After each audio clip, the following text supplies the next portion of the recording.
오늘 함께 읽으실 말씀은 베드로후서 3장 8절 9절 말씀입니다. 베드로후서 3장 8절 9절 우리 한 목소리로 9절 말씀 같이 읽도록 하겠습니다. 8절 9절 함께 읽습니다. 사랑하는 자들아 주께는 하루가 천년 같고 천년이 하루 같다는 이 한 가지를 잊지 말라. 주의 약속은 어떤 이들이 더디다고 생각하는 것 같이 더딘 것이 아니라 오직 주께서는 너희를 대하여 오래 참으사 아무도 멸망하지 아니하고 다 회개하기에 이르기를 원하시느니라. 아멘. 여러분과 우리를 기다리신 하나님이란 제목으로 같이 말씀을 나누고자 합니다. 여러분, 교회 안팎에서 활발하게 활동하는 이단 사이비들을 보면 그들의 관심사가 분명하죠. 이 세상의 끝인 종말에 대해서 지나칠 정도로 깊은 관심을 이단 사이비가 갖고 있어요. 이 세상이 끝나는 날이 역사상 특정한 날이다 그러면서 그날을 준비해야만 한다라고 주장했던 그런 이단들도 있죠. 그만큼 종말이 시급하다 뭐 이런 얘기를 하면서 사람들의 마음을 어, 굉장히 좀 조급하게 만드는 지금 당장 무언가 하지 않으면 안 되는 것처럼 이렇게 만든 사람들이 있어요. 그 중에 대표적인 이단이 있다고 하면 1992년 10월 28일이 세상의 끝날이다라고 주장했던 이장님이 이끄는 다미선교회죠. 여러분 이미 1992년은 한참 전이에요. 벌써 32년 전입니다. 그때 무슨 일이 있었나요? 우리가 분명히 기억하지만 아무 일도 일어나지 않았죠. 그래서 흰옷 입고 모였던 그 신도들 가운데는 실망하면서 다른 사람들 꽤 있었다라고 우리가 전해 들었어요. 자, 그런데 이 이단 사이비의 종말을 지나칠 정도로 집착하고 강조하는 그런 모습과는 정반대되는 주장하는 사람들도 있습니다. 이 세상에 종말이란 건 아예 없다라고 주장하는 사람들도 있어요. 이 세상은 지금처럼 영원히 지속될 거기 때문에 오늘 우리가 이 땅에서 사는 삶이 중요한 거다. 그러니까 여기에 집중해야 된다라고 하는 현세주의, 세속주의에 물든 사람들도 있습니다. 여러분 하나님은 분명히 이 세상을 끝내신다라고 종말에 대한 약속을 하셨죠. 그때 하나님이 심판하신다 그랬어요. 근데 왜 하나님이 약속하신 심판과 종말은 아직 오지 않은 걸까요? 오늘 본문에서 베드로는 그 당시 거짓 교사들이 주장했던 잘못된 이야기가 무엇이었는지 얘기합니다. 잘못된 오답이라는 거예요. 하나님이 종말에 대한 약속을 잊어버렸거나 종말에 심판하는 걸 아예 관심조차 두고 있지 않기 때문에 그래서 종말도 심판도 없다라고 거짓 교사들은 주장했어요. 근데 이에 반해서 베드로는 어, 그들의 주장은 잘못되었다라고 반박하면서 성경적인 답이 무엇인지, 정답이 무엇인지 말씀하죠. 일단은 반박하는 말로 뭐라고 얘기하나요? 하나님이 종말에 관심이 없다거나 게을러서 심판을 실행하지 않고 있는 게 아니다라고 분명히 거짓교사들의 가르침을 반박하고 있는데요. 9절 상반절 말씀이 이렇게 되어 있습니다. 주의 약속은 어떤 이들이 더디다고 생각하는 것 같이 더딘 것이 아니라 이런 베드로는 거짓교사들을 단순히 어떤 이들이라고 이렇게 말하고 있어요. 뭐 이름조차 거명하고 싶지 않은 거죠. 그러면서 그들의 말을 잘못되었다라고 반박하고 있죠. 거짓 교사들의 주장이라고 하는 건 교회 안에 일부 사람들, 다시 말하면 소수의 잘못된 의견에 불과하다라고 지금 베드로는 얘기하는 거예요. 거짓 교사들은 하나님의 약속이 더디다라고 얘기했습니다. 여러분 더디다는 말이 의미가 뭘까요? 더디다 혹은 더딘 것. 이 말은 게으르다, 나태하다는 뜻이에요. 하나님의 약속을 이행하는데 게으르다, 나태하다라고 얘기하는 거죠. 하나님이 이 세상을 심판한다고 약속했고 뭐 으름장을 놓긴 했지만 자꾸 늑장 부리면서 약속을 지키지 않고 있는 거다. 이렇게 거짓 교사들은 주장하는 거죠. 근데 베드로는 이 주장에 대해서 하나님이 약속 이행을 늦추실 만큼 무책임한 분 혹은 약속은 했지만 관심을 잃어버리고 잊어버린 그런 분 아니다라고 그건 잘못된 태도라고 반박하죠. 하나님이 그렇게 종말의 때를 늦추시는 이유를 정확히 알지도 못하면서 함부로 말하지 말라고 베드로는 오늘 본문을 통해서 경고해요. 하나님이 온 세상을 심판하는 일을 아직까지 하지 않으시는 이유. 그래서 온 세상이 아직 계속되고 있는 이유가 뭘까요? 베드로는 왜 하나님이 그렇게 하신다라고 말하고 있나요? 베드로 이렇게 얘기합니다. 하나님의 심판으로 멸망당하는 사람들이 없기를 바라시기 때문에 그래서 그렇게 하신다라는 거예요. 달리 말하면 하나님이 우리에게 구원받을 수 있는 혹은 구원을 사람들이 얻도록 복음을 전할 시간, 기회를 더 주시기 위해서 그렇다라는 거예요. 부정적으로는 멸망당하지 않게 하기 위한 것이고 긍정적으로 얘기하면 구원받게 하기 위한 거예요. 자, 9절 하반절 말씀입니다. 우리 같이 읽을게요. 오직 주께서는 너희를 대하여 오래 참으사 아무도 멸망하지 아니하고 다 회개하기에 이르기를 원하시느니라. 베드로는 하나님이 우리를 향해서 오래 참고 계신다라고 얘기했어요. 오래 참는다. 왜 그렇게 하시는가? 그 이유는 어느 누구 하나 아무도 멸망하지 않고 다 회개하기를 바라신다. 그것 때문이라는 거예요. 하나님 앞에 회개하는 사람은 그 죄를 용서받고 구원받는 거죠. 회개라는 단어는 그 뒤에 구원을 내포하고 있어요. 이 모든 것이 하나님의 오래 참으심으로 인해 이루어진다라고 얘기합니다. 지금 당장 하나님이 세상을 심판하고 종말을 가져오실 수 있지만 그렇게 되면 아직 마음을 돌이키지 않은 사람들은 회개하고 구원 얻을 기회를 놓치기 때문에 하나님이 지금 그렇게 안 하신다는 거, 심판 내리지 않는다는 거죠. 여러분, 이 오래 참음은 어떤 마음에서 올까요? 하나님의 사랑에서 옵니다. 하나님의 긍휼에서 와요. 고린도전서 13장 4절에서 사랑의 특성을 뭐라고 얘기하죠? 오래 참음이라고 얘기해요. 사랑은 오래 참고라고 되어 있습니다. 이 오래 참는다는 말은요. 상대방이 나한테 해를 끼치고 상처를 주지만 나는 그에게 복수하지 않고 참아주는 걸 말하는 거예요. 만약에 누군가 나에 대해서 오래 참고 있다면 여러분 우리가 그 사람이 우리에게 그렇게 하는 그 행동의 의미를 잘 파악할 필요가 있어요. 내가 아무 잘못이 없기 때문에 가만히 내버려 두는 게 아니라는 거죠. 오히려 잘못을 저질렀는데 우리가 스스로 깨닫고 말하고 행동하는 것을 돌이킬 수 있는 기회를 주기 위해서 기다려주는 거라는 거예요. 오늘 베드로는 하나님이 우리를 그런 마음으로 바라보시면서 참고 기다리고 계신다라고 얘기하고 있어요. 우리가 저지르고 살고 있는 일들을 생각해 보면 지금 당장 멸망시켜도 아깝지 않고 이상하지 않아요. 그렇지만 하나님은 우리가 저지른 죄를 스스로 깨닫고 돌이킬 기회를 주시기 위해서 본문의 내용에 근거하면 회개할 기회를 주기 위해서 그렇게 하신다라는 거예요. 여러분 우리가 이걸 모르고 아무렇게나 살면 엄청난 결과를 초래하게 돼요. 하나님이 미루고 계시는 그 심판을 결국에는 우리가 온몸으로 받아서 고통당하게 될 거라는 거예요. 우리가 피할 수 있었던 것인데 결국 우리 스스로 자초하는 꼴이 된다라는 거죠.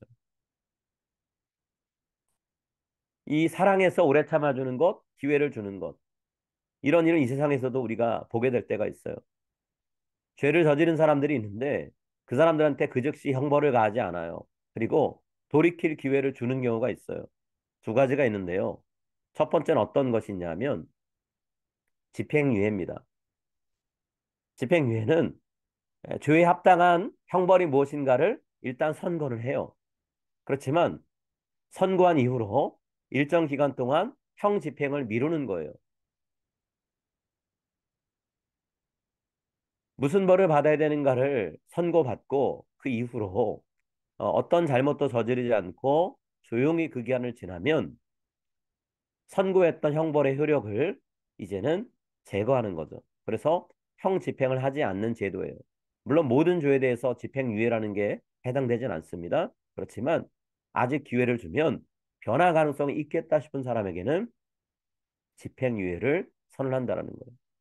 이 제도를 둔 목적이 있는데요. 죄를 지은 피고인들한테 형집행을 받지 않고 스스로 사회로 건강한 모습으로 복귀할 수 있도록 길을 열어주기 위해서 그런 거예요. 실수로 잘못했는데 그것에 대해서 벌을 가하고 그 사람을 범죄자로 낙인 찍어서 더 이상은 사회로 복귀할 수 있는 길을 막아버리면 우리가 사는 이 세상은 범죄자로 가득할 거라는 거예요. 받지 못한 것에 대해서 하려고 복수심 가득 찬 사람들도 늘어날 수 있다라는 거죠. 그래서 사회를 건강하게 유지하기 위해서 집행유예라고 하는 은혜를 베푸는 그런 제도를 두었다라는 거예요. 자, 두 번째는 어떤 제도가 있냐면 보호관찰입니다. 범죄를 저지른 사람은 보통 교도소 혹은 나이 어린 친구들 같은 경우는 소년원 같은 데 보내죠. 근데 그런 교정시설에 보내지 않고요. 가정, 학교, 직장에서 정상적으로 생활할 수 있도록 해주는 거예요. 근데 그게 끝은 아니죠. 자, 보호관찰관을 붙여서 보호관찰관과 이 보, 죄를 저지른 사람이 정적으로 만나게 합니다. 그리고 그 만남을 통해서 다시 죄를 저지르지 않도록 관찰하고 면담하고 그리고 교육하는 일을 해요. 또 지도도 해주고요. 그렇게 해서 성공적으로 사회로 복귀할 수 있도록 도와주는 제도예요. 예, 보호관찰 기간 동안은 사회봉사 명령이 내려지기도 해요. 혹은 본인들의 상태가 어떤지를 상담받는 일들도 있는 것 같고요. 여러분 집행유예, 보호관찰 둘 다 자기 스스로 자기의 잘못을 깨닫고 앞으로의 삶을 이전과는 다르게 해 선한 방향으로 고칠 수 있도록 개선할 수 있도록 기회를 주는 제도예요. 만약에 이 제도를 악용한다 그러면 영영 죄 뉘우치고 자기 자신을 고칠 수 있는 기회는 주어지지 않죠. 오늘 베드로가 하는 말씀, 그 말씀은요. 하나님이 우리에게 집행유예를 선고하셨고 보호관찰 중이라고 그렇게 말하는 것과 같아요. 하나님이 종말을 미루고 심판하지 않는 것 철저하게 우리를 향해서 하나님이 사랑을 품고 계시고 사랑의 마음으로 배려하시는 거라는 거예요. 한 번의 기회는 더 주자라고 하시는 거죠. 베드로가 이 부분을 나타낼 때 뭐라고 얘기했죠? 너희를 대하여 오래 참으사라 그랬어요. 이 구절을 통해 분명히 얘기합니다. 너희를 대하여는 너희를 위하여란 뜻이에요. 너희를 위해서 심판을 미루고 계신다는 거예요. 우리가 멸망당하지 않고 회개하고 구원받도록 하기 위해서 그렇게 하고 계신다는 거죠. 하나님의 이런 마음을 생각지도 않고 거짓 교사들처럼 우리가 하나님을 우습게 여기고 우리 마음대로 살고 죄 지으면 결국 우리가 스스로 멸망하는 그런 자리로 가는 거라는 거예요. 여러분 하나님이 아주 오랫동안 이런 자세로 우리를 대해 주셨어요. 언제까지 이런 자세를 계속 유지하실지 알 수 없습니다. 죄를 짓는 그 즉시 인간에게 심판 내리는 게 하나님 입장에서는 가장 손쉬운 방법이에요. 그런데 하나님은 오랫동안 참고 기다리고 계시죠. 회개할 기회를 주세요. 오늘 베드로는 성도인 우리들이 이 사실을 명심하고 살아가길 바란다라고 말하고 있어요. 자, 8절입니다. 사랑하는 자들아, 주께는 하루가 천년 같고 천년이 하루 같다는 이 한 가지를 잊지 말라. 이 말씀은 문자 그대로 일단 읽으면 하나님이 갖고 계신 시간 개념이 우리 인간이 갖고 있는 시간 개념과는 전혀 다르다라는 걸 말해주고 있죠. 하나님께는 하루나 천년이나 크게 다르지 않다라는 거예요.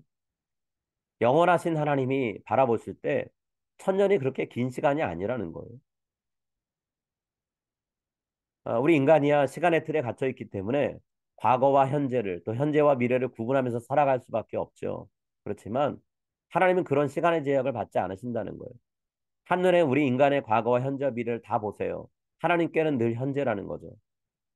C.S. 루이스가 하나님께는 시간의 개념이 없고 시간을 만드신 분이기 때문에 영원한 현재만 있다. 그런 취지의 이야기를 순전한 기독교에서 하고 있어요. 하나님이 만드신 틀 안에 하나님이 갇히실 수는 없죠. 우리 인간을 위해서 시간이라고 하는 어떤 기준점을 주신 것뿐이에요. 우리는 시간의 틀에 갇혀서 과거, 현재, 미래를 구분하며 살아갈지 모르겠지만 하나님은 그런 시간의 제약을 전혀 받지 않는 공간의 제약도 받지 않은 그런 분이시죠. 근데 중요한 건 베드로가 종말과 심판에 대한 이야기를 하다가 왜 중간쯤에 하나님께는 하루가 천년 같고 천년이 하루 같다. 이걸 잊지 말아라라고 말하냐는 거예요. 베드로가 지금 우리한테 하나님의 시간 개념이 우리의 시간 개념과는 전혀 다르다. 이걸 얘기하려는 걸까요? 그런 의도보다는요. 아버지 되신 하나님이 죄짓고 도망친 그 이후부터 우리가 돌아오기를 뉘우치고 돌아오기를 오랫동안 기다리고 계신다. 그 기간이 천년을 하루같이 기다리는 것과 같다라고 이야기하려고 그러는 거예요. 우리 하나님의 품을 떠난 그때부터 품에서 떠나서 하나님을 멀리하는 자식 같은 우리를 하나님이 기다리시는데 천년이라는 오랜 시간을 하루같이 여기면서 지내고 계신다는 거예요. 그 기다림의 시간이 얼마나 길든지 하나님은 마음을 매일같이 똑같은 마음 품고 돌아오기만 학수고대하고 계신다라는 거죠. 집을 나가서 가출한 다음부터 연락을 끊고 사는 자식을 부모님이 돌아오기 바라면서 기다리는데 그런 부모님에게 시간은요, 그날부터 멈춘다 얘기하죠. 바다에서, 하늘에서 사고가 나서 가족들이 죽었는데 시신을 못 찾으면 그때부터 부모님들이 뭐라고 얘기하시나요? 그날 그 시간, 그때부터 내 시계는 멈췄다. 내 마음의 생각은 멈췄다라고 말씀하실 때가 있죠. 오늘 베드로는 하나님의 마음도 그와 같다라고 얘기하는 거예요. 우리가 돌아오길 바라면서 세월의 흐름을 하나님은 오롯이 참고 견디고 계시다라는 거예요. 그런 하나님의 마음을, 하나님의 모습을 안다면 우리가 종말이 아직 오지 않았다고 그걸 두고 하나님을 조롱할 일이 아니라는 거죠. 우리 하나님이 천년 하루같이 여기시면서 우리를 기다리고 계시고 인내하시는 것을 감사하면서 하루라도 빨리 우리가 하나님께로 돌아갈 길을 찾아야 된다. 이 얘기하는 거예요. 필립 얀치가 쓴 놀라운 하나님의 은혜라는 책에 기다림과 관련된 이야기가 하나 있는데요. 제가 잠깐 소개해 드릴게요. 어떤 딸이 자기를 사랑하는 아버지가 훈계하고 교훈하는 게 그냥 고지식한 어른이 자기 경험에 갇혀서 간섭하려고 하는 거다라고 이렇게 여기게 됐어요. 아버지의 잔소리 듣는 것도 괴롭고 고향 마을이 시골인데 거기 사는 것도 너무 지루하니까 갑갑한 그 동네를 떠나서 대도시로 나가겠다 마음먹었어요. 그리고 디트로이트로 무작정 부모님들에게 말하지 않고 떠나버렸어요. 어디로 가는지 언제 가는지 얘기 안 하는 거예요. 무작정 정말 가출한 거예요. 자, 그렇게 대도시로 나가 보니까 아무도 간섭할 사람이 없어요. 그러니까 이 딸이 나름대로 정말 자유를 만끽하며 살았어요. 근데 얼마 지나지 않으니까 갖고 왔던 돈이 다 떨어진 거예요. 춥고 배고프고 갈 곳은 없고 정말 처량한 신세가 된 거죠. 네, 그런 상태가 됐을 때 어둠의 손길들이 찾아왔어요. 결국 이 딸은 자기 몸을 팔아서 성매매해서 먹을 거 구하는 그런 상태에 이르게 됐고요. 근데 또 번 돈으로 자기도 모르게 약물에 손을 대가지고 중독된 상태예요. 몸도 마음도 피폐해지고 망가지는 상황이 된 거죠. 어느 날 거울에 비친 자기 얼굴을 보는데 어린 시절에 부모님과 함께 살면서 밝게 웃던 그런 모습은 싹 사라지고 없는 걸 봤어요. 이리저리 찌들고 괴로워하는 고통스러워하는 자기만 보이는 거예요. 결국에는 본인이 일하던 것도 제대로 할 수 없게 되니까 이제 쫓겨났어요. 결국엔 버려져서 길가 건물 모퉁이에서 쪼그리고 잠을 자는 날을 여러 날 보내게 됐죠. 근데 바람결에 우유팩 하나가 굴러왔는데요. 그 우유팩에 아이를 찾습니다라고 하는 광고가 실려 있는 걸 보게 된 거예요. 물론 본인 부모님이 광고를 낸 건 아니에요. 그렇지만 그 광고 문구를 보는데 이 소녀의 마음 가운데 어떤 생각이 들었냐 하면 내 엄마 아빠도 과연 나를 찾고 계실까? 나를 기다리고 있을까? 이런 마음이 드는 거예요. 그러면서 고향 땅에서 엄마 아빠의 보살핌 받고 구김살 없이 살고 있던 아주 옛날 과거가 생각이 난 거예요. 그때가 참 지루하긴 했지만 그래도 지금과는 비교 안 될 정도로 행복하고 즐거웠다는 그런 생각까지 이제 하게 된 거죠. 그 마음이 생기니까 용기를 내게 됐고요. 전화기를 찾아갖고 집으로 전화했어요. 근데 아무리 벨소리가 울리는데도 아무도 안 받는 거예요. 그러니까 이 소녀가 마음속으로 우리 가족들이 나를 버리고 이사를 갔을 수 있겠다. 혹은 나를 잊어버리고 본인들끼리 잘 사는가 보다라고 생각을 했어요. 근데 그렇지 않을 수도 있잖아요. 그래서 이 소녀가 또 한 번 전화를 걸었어요. 이번에도 아무도 안 받아요. 아무리 전화벨 소리가 울려도 저쪽 건너편에서는 응답하는 사람이 없는 거예요. 그냥 끊을까라고 하다가 정말 마지막이라는 생각으로 전화 끊기 전에 작은 자동 응답기에다가 아주 조그만 목소리로 음성 메시지 하나를 남겼어요. 아빠, 엄마, 저예요. 제가 며칠 몇 시에 버스 타고 우리 동네 정거장을 지날 거예요. 엄마 아빠가 그 시간에 거기 나와서 절 기다려 주시면 제가 차에서 내려서 집으로 갈 거예요. 그렇지만 안 나와 주신다고 해도 제가 다 이해해요. 정거장을 지나는데 아무도 없는 걸 확인하게 되면 저는 그냥 내리지 않고 갈게요. 그렇게 음성 메시지를 남기고 수화기를 내려놓고 이 소녀가 펑펑 울었어요. 어떤 일이 벌어질지는 아무도 모르죠. 자, 그 후로 여러 날이 지났고요. 이 소녀가 약속한 날짜에 집으로 가는 버스에 올라탔어요. 그동안은 몸 팔고 그랬으니까 화장도 했는데 가족들 보러 가는 이날은 화장 다 지우고 맨 얼굴 하고요. 네, 차에 올라탔어요. 차를 타고 가는 동안 무슨 말을 해야 될까 고민하느라고 머릿속이 복잡한 거죠. 또 혹시나 아무도 정거장에 나오지 않았으면 어떡하지? 그 생각하니까 또 불안하기도 한 거예요. 늦은 저녁쯤 됐을 때 고향 마을 정거장을 드디어 이제 지나게 됐어요. 이 소녀는 아무도 안 나오면 어떡하나 하는 어떤 근심 때문에 차창밖을 내다보지만 좀 여러 가지로 힘든 그런 마음으로 보고 있었어요.